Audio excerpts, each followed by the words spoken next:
Welcome. This is our second episode of Empower Your Mind talk show. And last week we had Coach Kathy, and it was an exciting conversation. And one of the things that she encouraged us as young people was to keep showing up.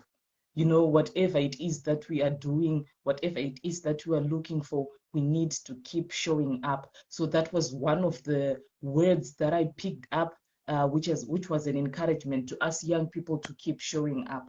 So today, I have Josephine.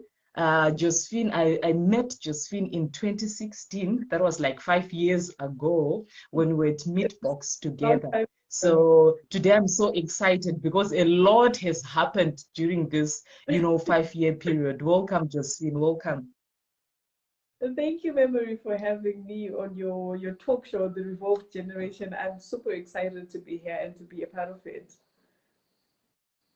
Yes, yes. To start our session, maybe you can introduce yourself so that other people can know who you are, what you do, yes, and everything. Okay, so my name is Josephine Chinake, and I'm an entrepreneur. I'm based in Harare, Zimbabwe. And to make my introduction easy, I would like to talk about my passions so that you would know what I do and what I normally spend most of my time doing.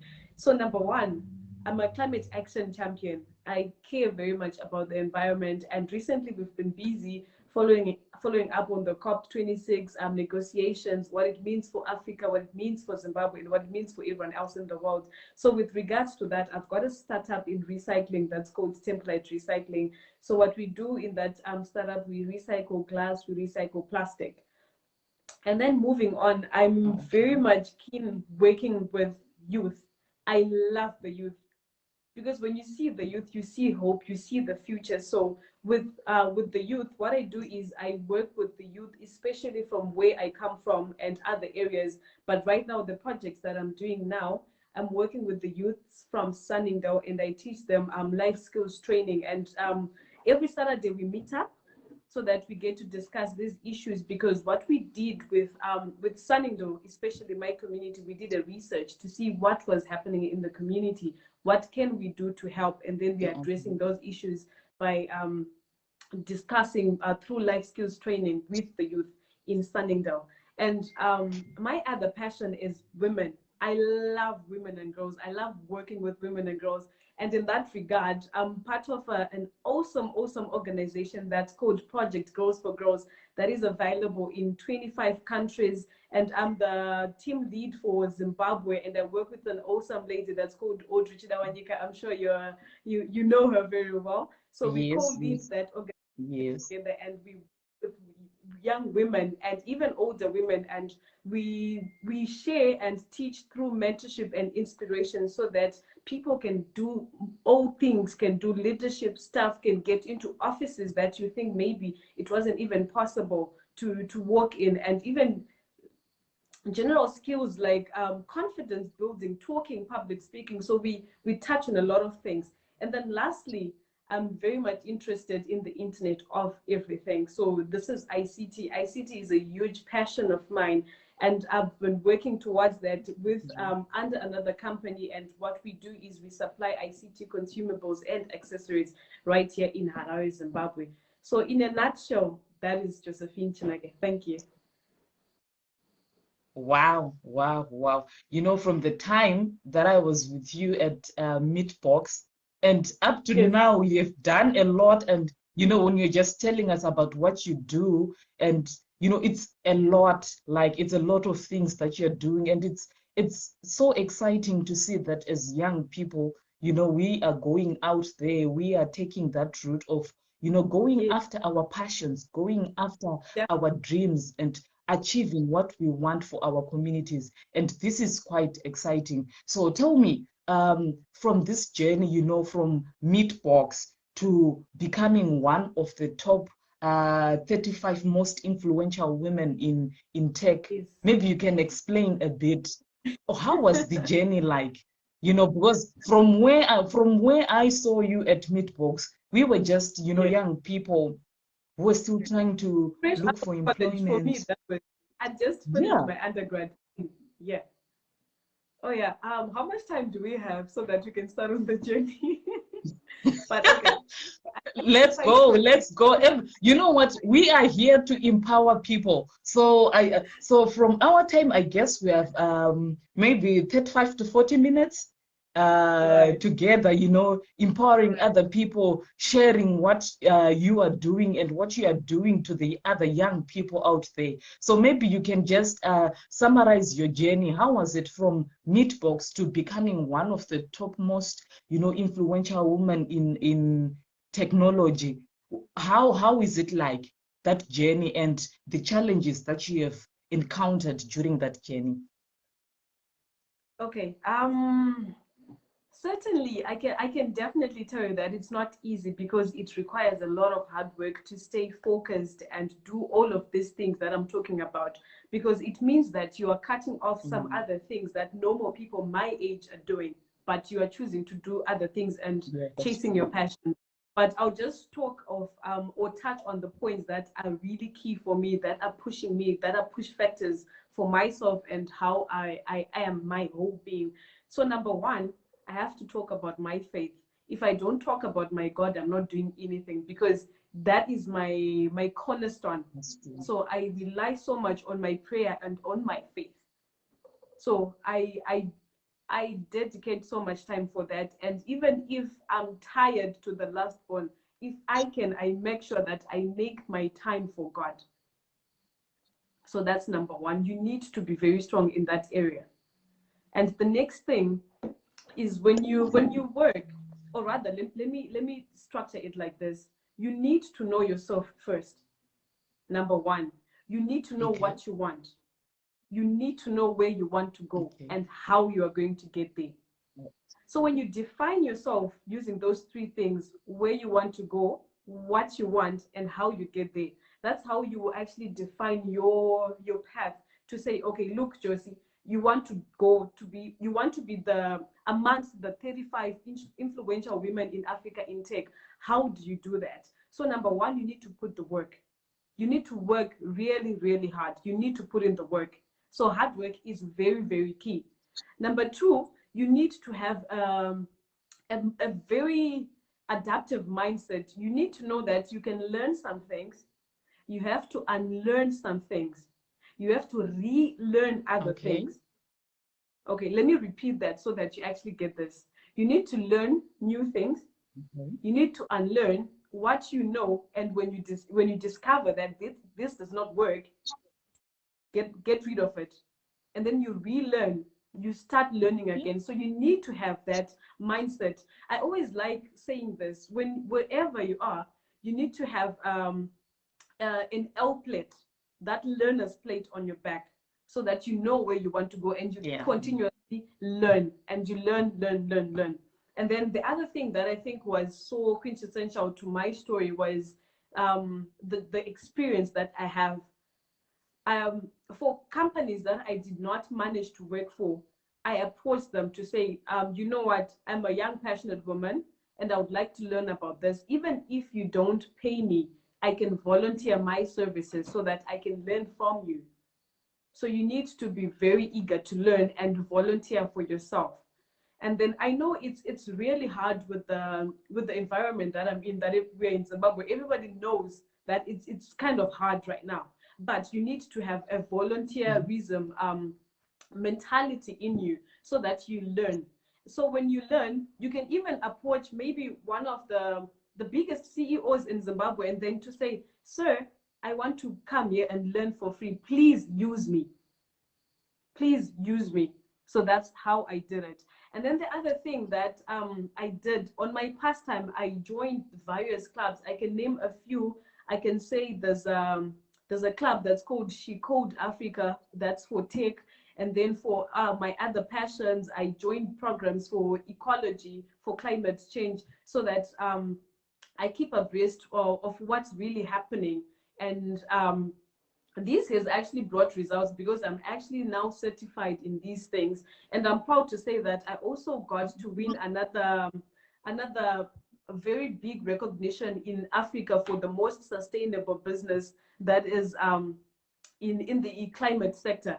through my recycling company. It's called the Sisano Impact Award that I recently won on Africa Day this year. And I won this through the work and then the volunteering aspect that I did, and then joined various programs and learned, because I decided to forfeit my time to be doing stuff that does not benefit me, but to do something that is productive to me and my time. So what this led to, it led to a few startups, some of my own, and then the some that I co-found, and I'm very passionate about it because I'm also passionate about entrepreneurship. So I work with a lot of entrepreneurs in an organization that we call Simpiso Jumpstart Initiative, and it's very good. It's an incubator accelerator program where we work with Zimbabweans, especially the youth that are on idea stage, growth stage, so that we can help them grow, and then even give them access to market linkages. So I think that's all for now for the journey part. And then maybe we can now start talking about the challenges that I faced. Definitely, I think number one, the one that I battled with, and I'll be truthful because I always say this, I need to be truthful to myself. I don't need to lie to myself, because when you lie to yourself, who else is going to tell you the truth? And I believe no one owes you that. So you really have to be candid with yourself and truthful to yourself. I suffered for a long time with what's called imposter syndrome, where you feel like you do not belong, but actually you are there. Like what Coach Kathy said, when you're there, you need to show up. I didn't show up. So that was the problem that I faced, because I felt like, okay, I was included on the list for 35 most influential women in Africa for tech. What am I doing here? I mean, how is this possible? That's the imposter syndrome, where you feel like you don't belong, but you actually do. Like Coach Casey said, you need to show up. You need to remove that second doubt and believe in yourself to say that, okay, I did this, I made this. Applaud yourself. So self-belief is actually one thing that I struggled with for the long time, and sometimes it's still there, but I'm working on it, and I'm proud to say that I'm actually above it now, although it sometimes tries to come back. So it's something that you can manage, but imposter syndrome is actually very, very real. And then the other thing is, as a young lady, people don't take you seriously. They don't. You walk into a boardroom, they look at you. Okay, fortunately or unfortunately for my case, I actually don't look my age. So people think I'm way younger than my actual age. And then they'll be like, so what is this kid here? What does she want? What can she tell us? What possibly can she tell us? So what this did was, it made me work harder than your normal person my age. I've decided to say that, okay, for me to beat this people not taking me seriously, I need to work hard. I need to wow them. I need to show up. So when you show up, people are shocked to say, oh my gosh, you did all of this. How? And then that's when we talk about what I do and my story and just the basics about it. And then the other thing that is very huge that I need to talk about on the challenges side is the lack of support. Number one, from your family. That's number one. Number two, from your friends and colleagues. Number three, and then from everyone else. But support, chiefly, especially from your family. Anyway, they're my family, though, forgive me, but I'll talk about them. I'll actually talk about them. Sometime last year, during the lockdown in Zimbabwe, they see me working. I wake up, do my chores around the house, sit on my laptop, get busy. And then they're like, okay, please do this chore for us, do this errand for us. And then you're like, but parents or siblings, I'm busy. Can you not see that? And then they're like, nah, you're not doing something. You're just sitting on your laptop. So for me, this is lack of support, because they do not understand me or where I want to go. So it's only now that they are seeing the results of what I was doing. Then they're like, so how are you doing all these things? And then I tell them, you remember when you were saying I wasn't doing anything and I was sitting down, probably working on my laptop, because obviously there's a geek side to me. So I'm kind of stuck to my laptop. I light it up every day. I can't even help it. So they think I'm actually playing around, playing games and doing something that is not serious. So support from family is a challenge that I had, and then probably support from friends. And what I can say about this is you need to choose your friends wisely. Because of course, everyone and anyone can say, "Oh, I've got a lot of friends." But when it comes down to the crunch time, you may have one, two, or three friends. You can't even use one hand to count your actual friends, the people that actually show up, the people that add value to your life. So you need to have to surround yourself with people that add value to your life, that call you out when you are doing something very silly or something that is not good. They will actually tell you, you know what, Joe, you actually need to do this. Or can we advise you so that you can take this route for you to get here? So you need to be very careful about the company that you keep around you 24/7. And there is a statement that I had before that says that, show me your friends and I can tell you about you. So whoever you Yes, keep your yes. company around reflects a lot about you actually. So if you like playing around with one somebody, we all know what you're about actually, because Yeah. why? I mean, yeah.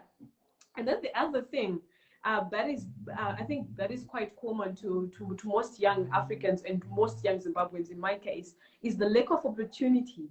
To say that we seldomly have people who come to you to say, look, memory, I've got an opportunity for you. I think you can do this, talk to this person, and then they link you up. That opportunity is very hard to come by. It's really very hard to come by. So what That's I like true. to do when I talk about a challenge, I like to say how I beat that up, or like how I conquered that challenge. So in this case, if there's no seat at the table, my dear friends, my dear youth, my friends and family, build your own table or bring your own chair to the table and get your own seat, because no one is going to invite you willingly. It's either you build your own or you bring your own chair to the table. So for that, I think in the interest and sake of our time, I can stop there and then you can continue. You know what? When you were talking about your journey and all these challenges, I picked things that are very important that you talked about. You Right. talked about hard work.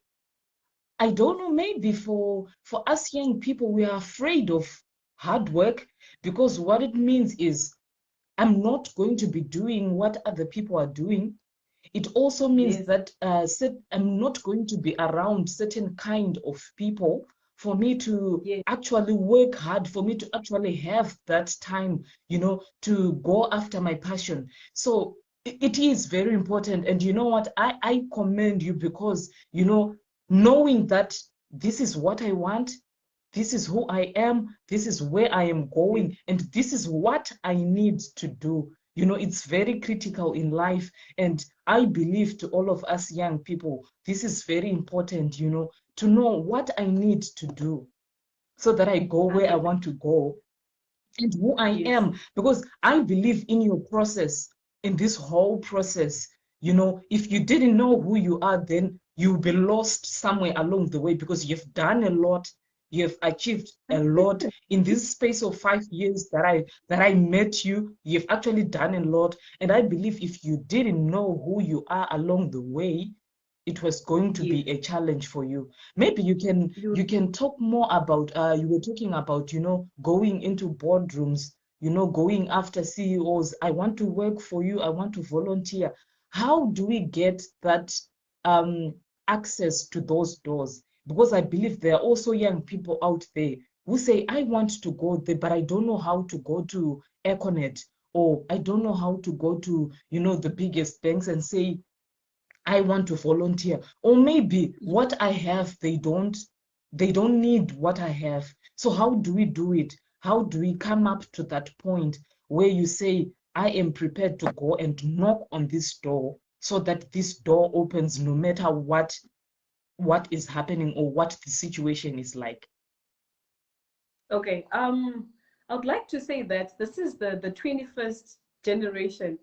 It's very easy for us because we've got social media at our disposal. Do you know how hard it was for people, say, in the early 2000s or maybe 98, 99, just to go to somebody's office to say, okay, knock, knock. No CEO, I need to have a conversation with Mr. Strive Masiwa. That was very hard. Even the security guard would block you for seeing him. But what we have now, what we need to harness is the youth right now. We need to harness and use social media correctly and the right way. That has opened doors. I will give you a simple example. Let's talk about LinkedIn. When you use LinkedIn effectively, and unfortunately a lot of young people now, you get messages in your DMs and inboxes with just a link or just a CV drop there that's just saying, please help me, I need a job. Nobody owes you a job. You need to be very courteous and ask. So number one, when you're on social media, you need to engage. You need to engage with these people. Talk about things that make sense. Say, for example, if you want to talk to maybe Mr. Strive Masiwa, you know he's in the telecoms department. You need to have a conversation with him with regards to that. You might even send a request and he might not even accept it, but he will notice you. I will give you an example of someone that has opened her DM for me, but this is on Twitter. Her name is Natalie Jabangwe Morris, the former CEO of EcoCash. She follows me, I follow her, and we even talk in the DMs. So she's a distant mentor of mine. So what happened was, when she spoke of something, I made sure I was part of the conversation. I paid attention to what she was talking about and I related. And then we kind of started talking. And then when I sent her a request, she accepted it. So it was now an open communication. So what I would say now for us, it's now easy because we've got very, like so many social media platforms that you can use. I can not only talk of Twitter and LinkedIn, you can also use Facebook or any other social media platform because naturally we might not have the context to talk to these people directly. But maybe if you see them on LinkedIn, you can send a very courteous message stating who you are, what you want, and how you can add value to them. So key is on value addition. If I come to you, Memory, and just say, okay, hi, Memory, I would like to be a part of Revolved Generation. Here's my CV, bye. Would you take me seriously? Yeah.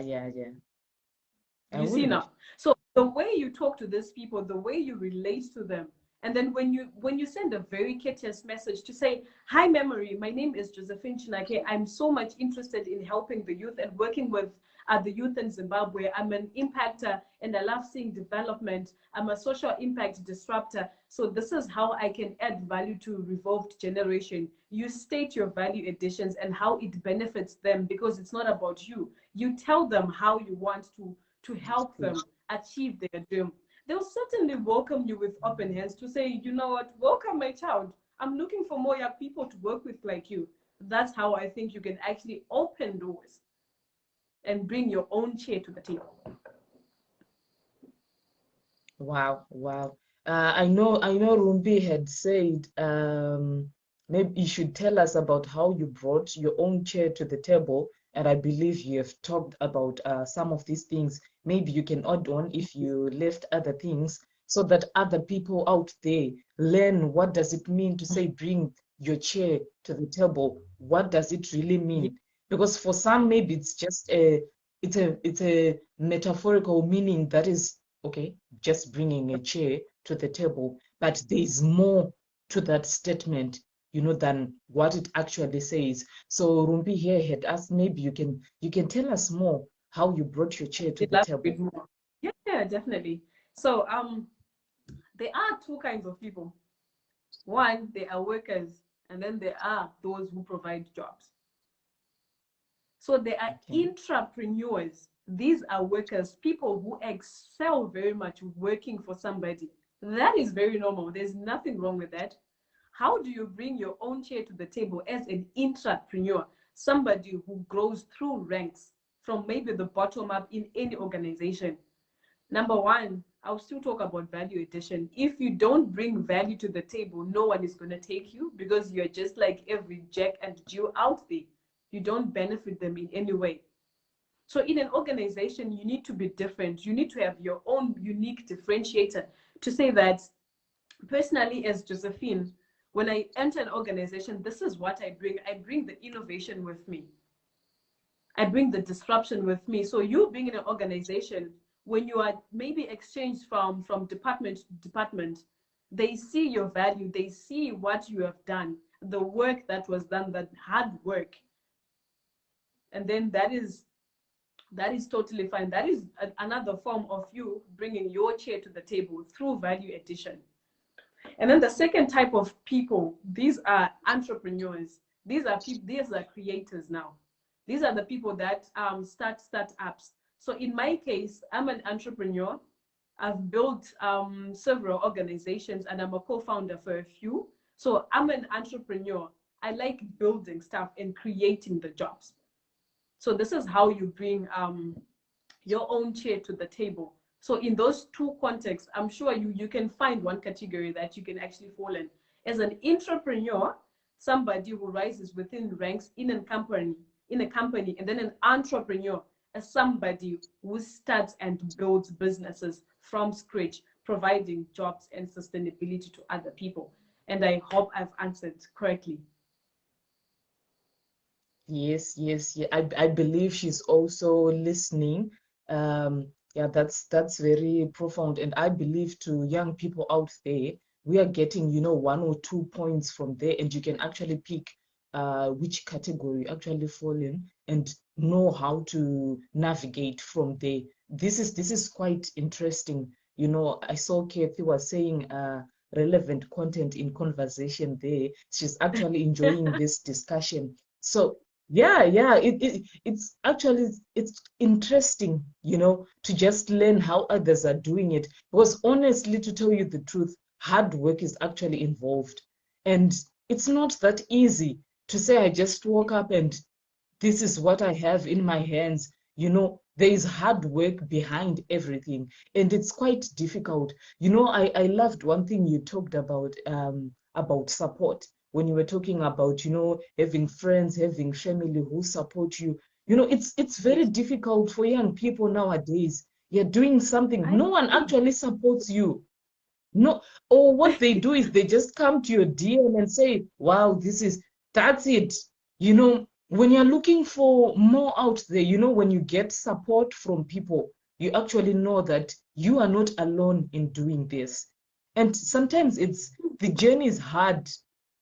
Like, the journey is difficult along the way. And when you get support from people out there, your family or your friends, just 1 or 2 people supporting you, it gives you the energy to keep on going. So I believe to all the young people who are listening to this, and who also listen way after we are done with this discussion, we should learn to support other people out there.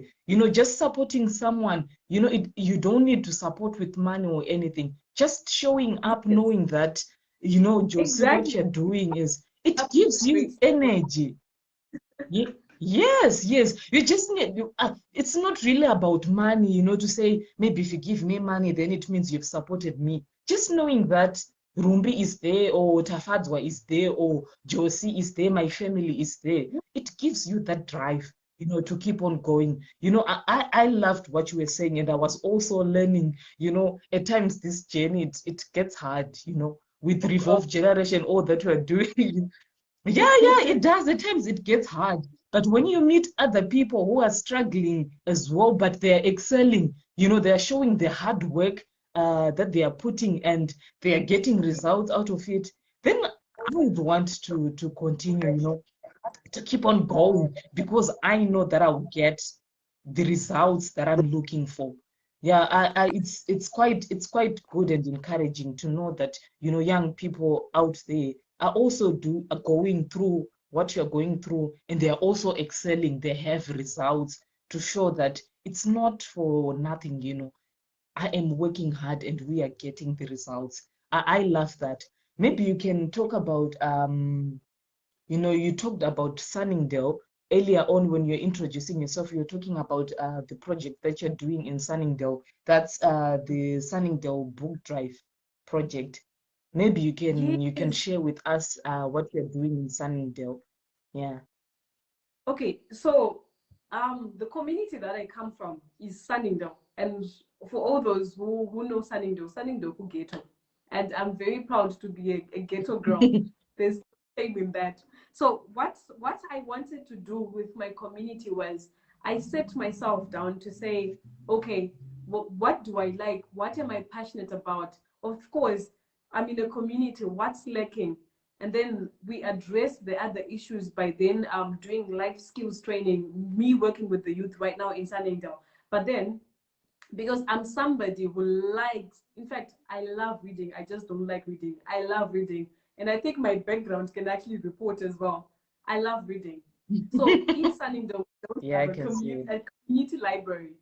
So then I thought, okay, I think it's a good idea for me to impact this reading culture, because as a leader, you need to be a very wide reader so that you need to see all sorts of perspective and know about other things. As a leader, you need to be a reader.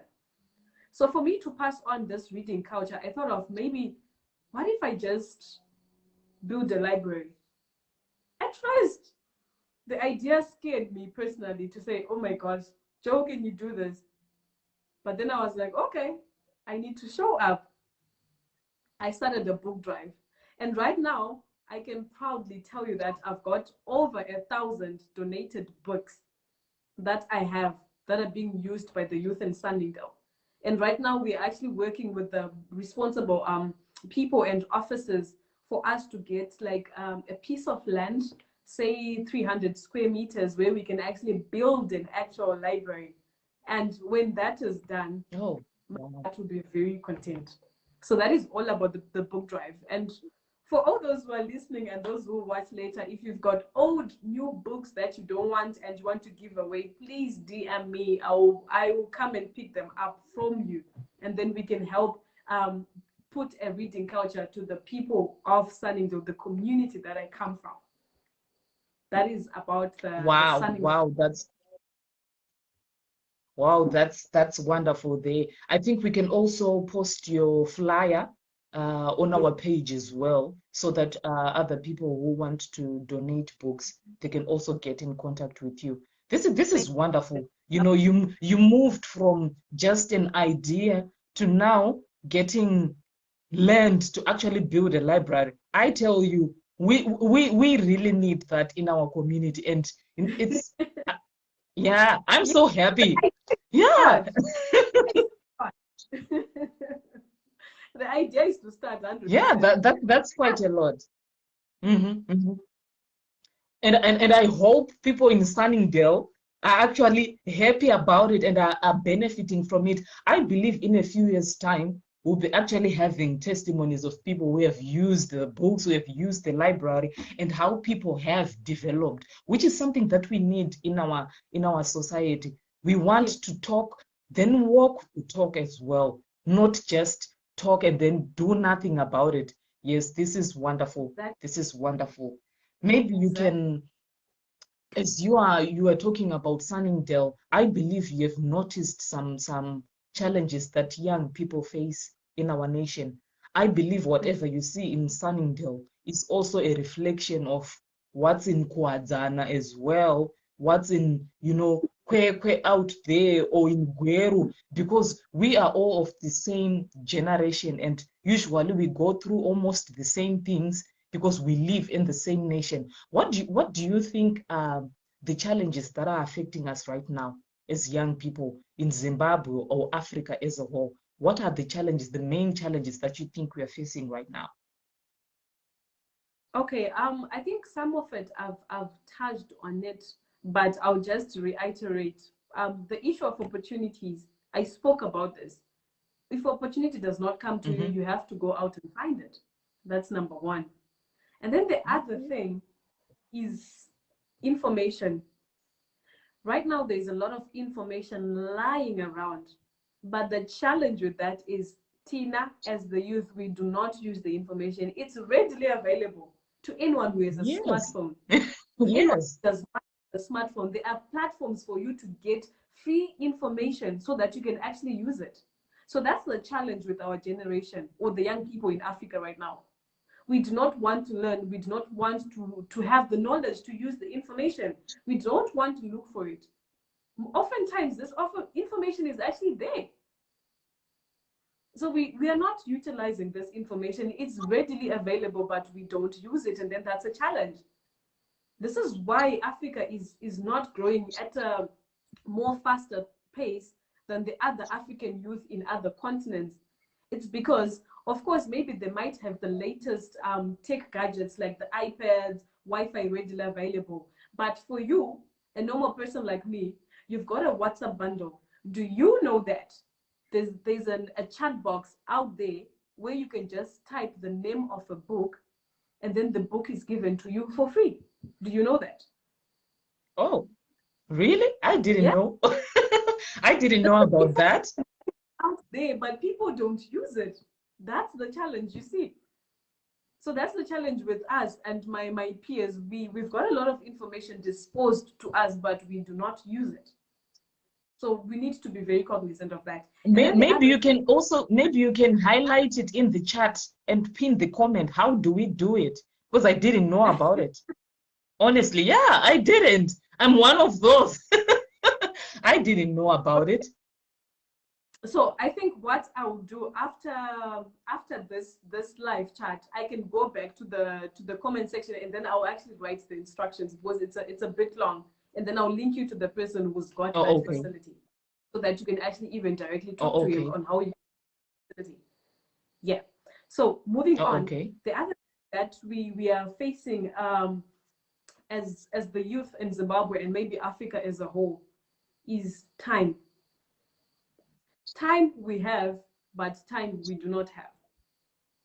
Number one, we choose to use our time doing things that are not beneficial to us, things that are not edifying us as human beings, that do not add to our value or maybe to the knowledge that you have. We use this time to be very idle, maybe watch movies, music. There's nothing wrong with that, but you need to do that at the right time. If you use your time wisely, you'll be very disciplined. You know there's a time to watch a movie. There's a time to put in the work. There's a time to show up. Yes. And there's a time to start. There's a time to complete and a time to do everything. So I think the key essence is on time management. We need to use our time wisely because we think we might have time, but time we do not have. And there's this interesting fact or stat that is in Zimbabwe to say 62% right now we are under 35 years old. My youth is 62% of Zimbabwe. And I'm very much concerned that if we don't use our time wisely, we are just going to die and leave Zimbabwe as is because we are doing nothing, thinking that we've got time we do not have. Yeah, I think for that's all I can talk about for now in the interest of time. So on your last point, this means okay, I'm just getting it from your last point that it is our responsibility as young people to actually change the situation in Zimbabwe. Like we have that responsibility. Things are difficult, but if we take that step as young people, because the future is in our hands, like we are the future mothers, we are the future fathers. If we choose to use our time wisely, if we choose to work hard as young people to make our nation better, then we can talk about different things, you know, in 2 years' time or in 3 years' time, we can talk of a different Zimbabwe because of how we have handled things. I like that. I like that. You know, it actually shows that it's in our hands. 100%, you've got my point correctly. It's up to you and your time and how you use it. 100%. Wow. I don't have to wait for Josie for my things to change. Yes. But I have to take that stand, you know, and work hard for my things to change and for the betterment of everyone. I like that. I like that. I like that. Yes, I think to people who are listening there, Rumbi I is need saying somebody. mind blowing. Yes, when you actually hear someone talking, talking about it, then you can actually picture, you can say, yeah, we can do it. Yeah. Even if things are hard, but we have the ability to change things. I don't have to wait for someone to change things for me, but we can work together. As I am working, as they are working, we can work together to change 100%. things, which is what we really need right now. We really need that mindset, because things have been so hard for us in Zimbabwe. Things have been so difficult that at some point, I believe some have actually given up, to say, for how many years have we been struggling? Are things going to change? But if we have that mentality to say, I have the ability, I can do it, I can make a difference. Yeah, we really need that. We really need that. Maybe as we are closing, yeah, I think we're just left with 8 minutes. As Okay. we are closing, maybe you can say a few words out there, to the young people in Zimbabwe, young people in Africa, who are going to watch this live, and who are also on this live. What are the words that you can say to them just to empower them? Hmm. I've got a lot to say, but I can just focus on what I think is important. Okay. I think what's key, you need to have a mindset shift. You need to unlearn, Wow. you need to relearn, and then you need to learn. Always have an Yes, outlet. you talked about that earlier on. Yes, yes, yes. That does not change. Whether you are now a CEO of the topmost, maybe a Silicon Valley company, you need always to be in that mindset of learning. Continuous improvement, that does not stop. And just the basics, put in the work, hard work, show up, that does not even change. Those are just the basics. And the other thing is, you need to be a person who adds value in whatever you're doing. Think about the value addition. What are you doing differently? And or maybe I can say the differentiator. What sets you apart from every other young person in Zimbabwe? What sets you apart as a person? You need to be very wary of that, so that it keeps you on your toes. Sometimes you won't even sleep to say, okay, what am I doing differently? Who am I helping? What am I doing? You need to ask yourself those hard questions. And then maybe lastly, you need to check yourself. When I say check yourself, what am I talking about? You need, number one, to know yourself. You need to know who you are. You need to know where you're going. You need to know how you get there and what you need to do to get there. So that is you knowing yourself. So as a word of encouragement, number one, know yourself. Two, hard work, put in the work. Three, value addition. That is all from me. Be different, be a disruptor, do something, help someone. Wow, wow, wow. This was, I was learning a lot as we were discussing. And I just love that you talked about knowing yourself, learning yourself, asking yourself the hard questions. I think it's we need to do that, even though it's difficult. We really need to do that, to ask ourselves those hard questions. It's very important. What am I doing at this point in time? What do I want to achieve in the, sometimes it starts as something that is small, like we don't really need to go big, like that. Just ask yourself, in the next month, what is it that I want to achieve in the next month? That's just like, that's 30 days. We start small, and grow as we go. So yeah, I hope young people who are watching this live, um, you got 1, 2, or 3 points from there.